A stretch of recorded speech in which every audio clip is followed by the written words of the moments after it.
You know, being a homeowner, I start seeing things a little differently, and I used to intrude on homes, you know, regularly, and so you hear about breaking and entering just down the street, you know, and those safe areas were the areas that I would seek after, you know what I mean? That's interesting. So I never went into areas where I thought, oh, I bet there's a gun owner in this home, you know, I mean.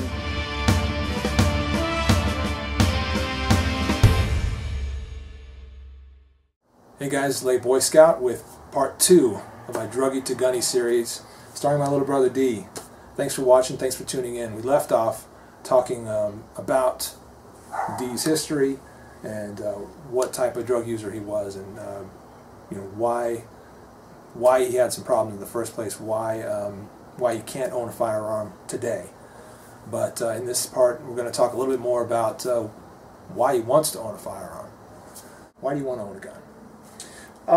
Really, I want to protect myself and my family. You know, I want to keep my home safe. I want to, you know, when I have kids, I want to feel like they're looked after and taken care of, and in a safe environment. And that, you know, there's just so many times you hear about things, whether even, you know, one thing I want to do is be able to carry it, you know, and conceal it, and you know, there's times where you hear about the shooter in the mall, you know, and there just happened to be a concealed carrier that took the guy down that needed to, you know, and that's a big burden. Yeah. It is a strong burden that you have to consider, and that's something that's definitely I'll think about that more and more as the time comes, and it'll be more of a realization and more of a responsibility, and you know, I get a little nervous thinking about, you know, even when we've looked at guns before, I've thought, wow, this is, man, do I really feel safe with this thing? Do I really trust myself? Am I going to really, you know, be as responsible as I know I'm supposed to be? But, you know, D, that's the thought you're expressing right there is the same thought that I had when I bought my first gun, and I'm sure that a lot of people out there listening and watching right now have had the exact same thought when they thought about buying their first gun or making the decision to become a concealed carry permit holder and actually carry a concealed firearm. They thought about the burden and the responsibility that is, which it is. So hearing that come from you and hearing your thoughts verbalized in that way just makes me feel like you're exactly on the right track. Yeah, that's good. In regards to your motivation to own a gun. Well, and you know, if I was still doing drugs, I'm sure the motivation would be for, oh, I got to protect myself from these other people, you know, these other guys, or you know, if I couldn't afford drugs, it'd be a great way to, you know, to go scare somebody, and you know, but that's not my motivation, and I'm far from that lifestyle today, and you know, I'm very blessed to be where I am, and knowing where I've come from. It's, you know, I remember, you know, meeting guys and dealing with guys. When I mean dealing, I think you know what I mean, but guys that did have a gun on their ankle. I mean, that was a very intimidating approach to all that. I mean, I didn't want any part of that. You know, I wasn't a violent person ever, and I don't plan to be just because I have a gun, you know. Oh, you've known me my whole life. Am I a violent person? As far as violence goes, Scout here that was never part of his. It was very surprising when he started buying guns and doing things like this and going shooting. And when I first told you that I concealed carry, right, I was very shocked. I was like, where? Where is it? I'm a little uncomfortable now. You know, reveal yourself. But I mean, you knew who I was. You knew my background. You knew that I was not a violent person or a paranoid person or any of those things. Totally. And so, did it freak you out? Really? Maybe it made you a little like, what? No, it made me a little like wondering why you'd need to, you know. But then I thought, well, it's same reasons that I feel would be a good idea, you know, and just to protect yourself, and if the responsibility is called on for you to be a part of something that is needed, then you know you're prepared, and you know, and that it takes, I think, a really responsible person in the community to be able to say, you know, I will stand up when the time is, if there is a time, you know. I said this a little bit, I alluded to this a little bit in the first part, but I know now that my little brother D is that type of person. And in the past, I didn't know that for sure. Jeez, no. I didn't know that for sure, but knowing where he's at right now and how far he's come, there's no doubt in my mind. Yeah, none whatsoever. You would have been a little worried if you knew I had a gun 7, 8 years ago. Yeah. You might have been a little. You might have been checking the news to see if any of that trailed back to me or anything. Yeah, maybe a little bit. Maybe. So there's something that happened in your life pretty recently that may add to your motivation. Yeah. A couple of things. Yeah. Last May, I was married, and in the same week we bought a home, and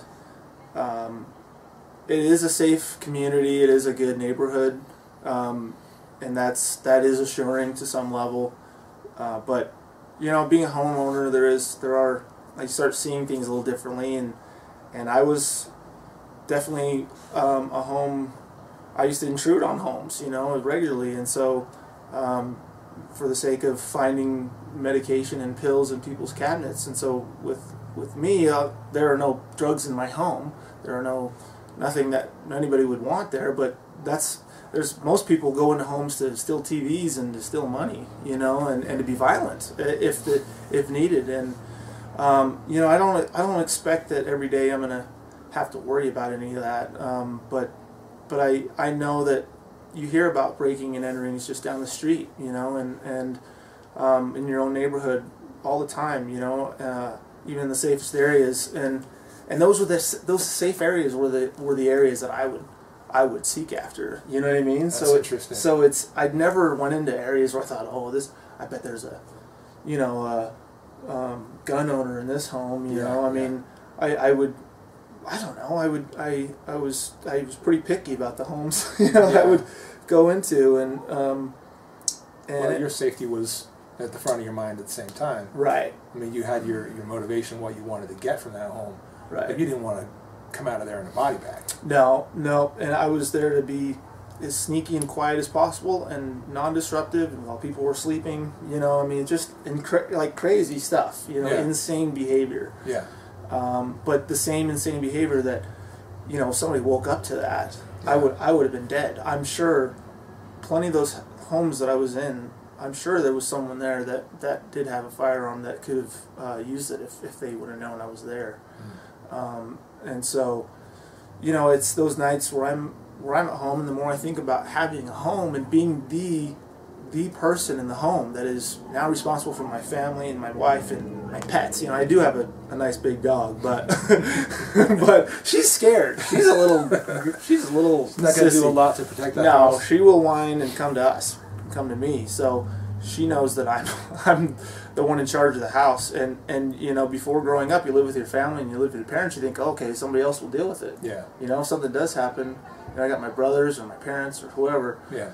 Not that we even had a gun in our home back when we were young, but not that I recall. But I know that this is how I want to raise my home. You know, is in a safer environment if needed. But aside from that, you know, I do want to go out and learn to use it right and go shooting and go target practice and do things and spend time with my brother here and you know, even for my right before I got married. Yeah, it's his bachelor party. Bachelor party. I never posted all the footage on that, but I posted clips of it. You might see a little bit of that right now. When I took him out, me and our other brother, King the Gun, we all went out together. What's his name? King the Gun. Okay. That's what we call him on YouTube. Okay. Still getting used to the YouTube names thing. It's all right. We took D here out, and we had a great time shooting, right? Mm-hmm.